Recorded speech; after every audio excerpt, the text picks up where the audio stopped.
Hello everyone, it's me, Divine Minded Queen. Now this video was a requested video. I think it was, pretty much, it's about time for me to put out this video and express my feelings about religion and spirituality and where I'm at on this level in my life. Reading the Bible, and I was learning about the Bible, and then I went to my Muslim journey where I prayed with the Muslims. I studied at the masjids and their classes. Back when I was reading about the Bible, I got a chance to learn how a lot of the stories in the Bible speak about things that African Americans have what we've been through as far as the slave trade and building of this nation and still being treated how we're being treated in 2016. But also it taught me a lot about forgiveness and love. I found truth in it. I feel like you can find truth in almost everything. If you search for it, you cannot hide the truth. The light, it exists in all things. I took a lot of beautiful parts from Islam and also Christianity and the story of Jesus. So what I did was I took all the good things and I just put it in my life and kind of got rid of the things that confused me or things I didn't understand, because I know that if it comes from God, it's going to be easy for me to understand. It's going to make sense to who I am. I started learning about African spirituality, and a friend of mine who is very deep into African spirituality, we used to have these long hours of conversation and study sessions where we would compare the different African religions, customs, and cultures, and we would kind of like compare the two or three or four. A lot of them are the same. It's based on the location that you come from and the stories and the things that happened to those ancestors, and these stories are told on generation.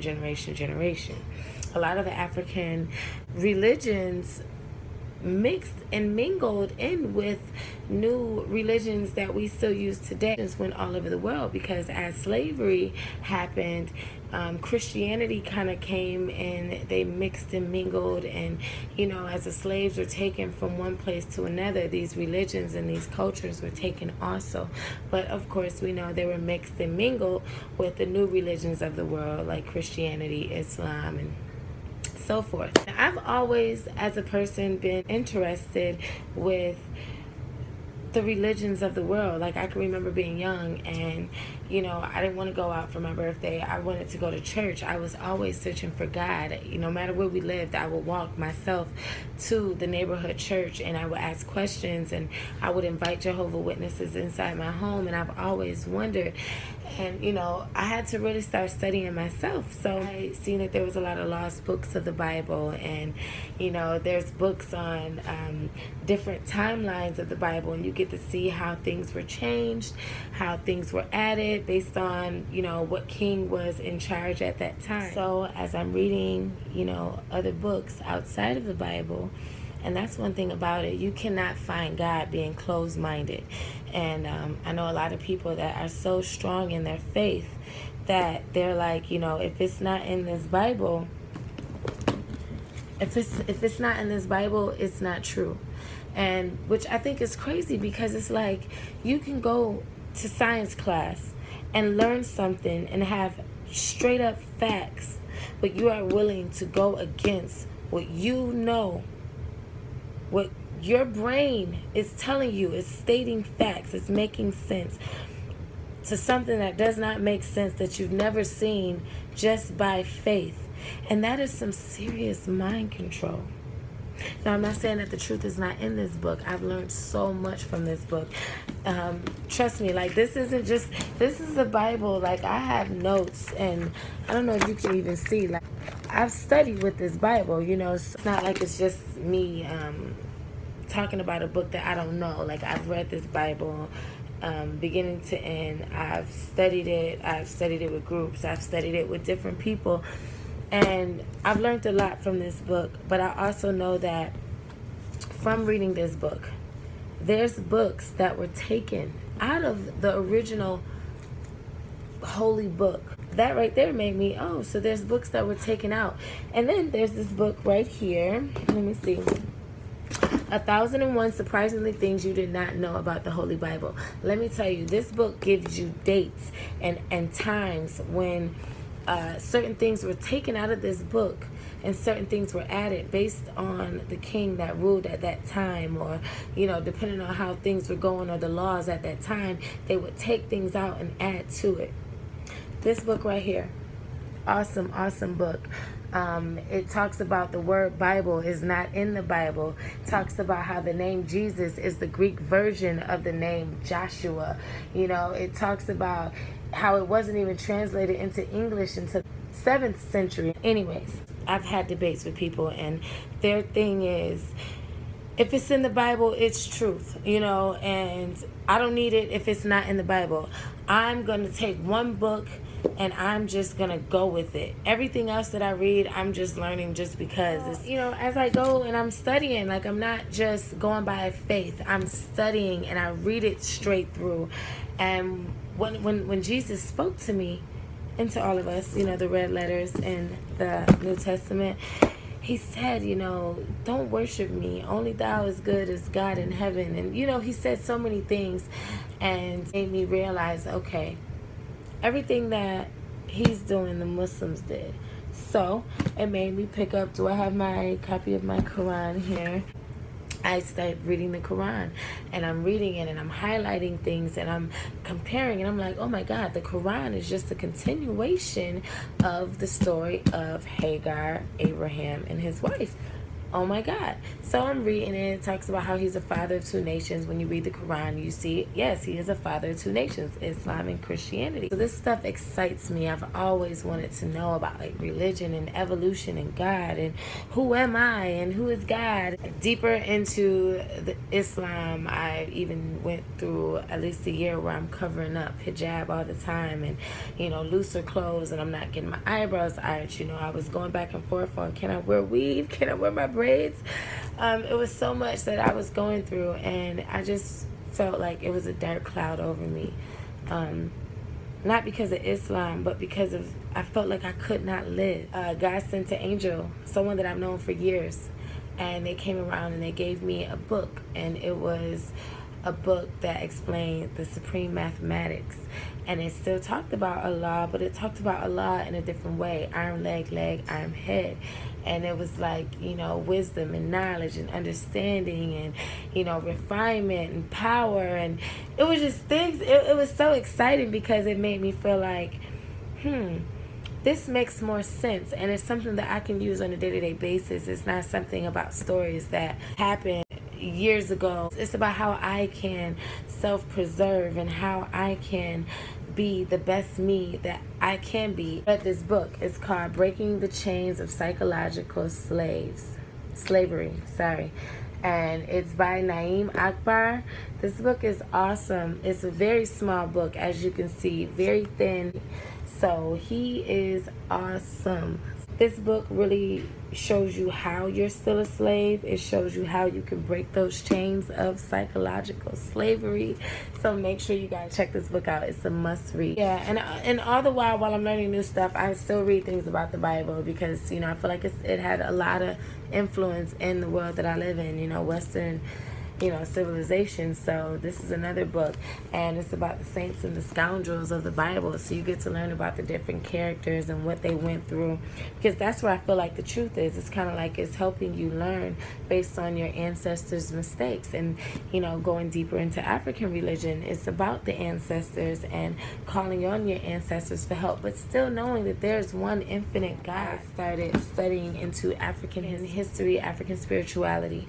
After you go into African spirituality, once you go into African spirituality, one of the first things you're going to start learning about is Egyptians and the proverbs, and, you know, and the deeper you go into Africa and their religions, you'll learn that there's proverbs in almost every country. You know, I started learning about the Yoruba religion, and it kind of fascinated me because it speaks on the women orishas, and, you know, I have read a lot on, you know, the different orishas like Oya, and you have Oshun, and you have Yamaya, and, you know, these this religion of Yoruba, it actually went all over to like Dominican Republic, to Haiti, and that's where you have a lot of the voodoo and all of that. It comes from the Yoruba religion, and it's really just the spirituality and to call on the ancestors and to praise your ancestors and that they're here to protect you.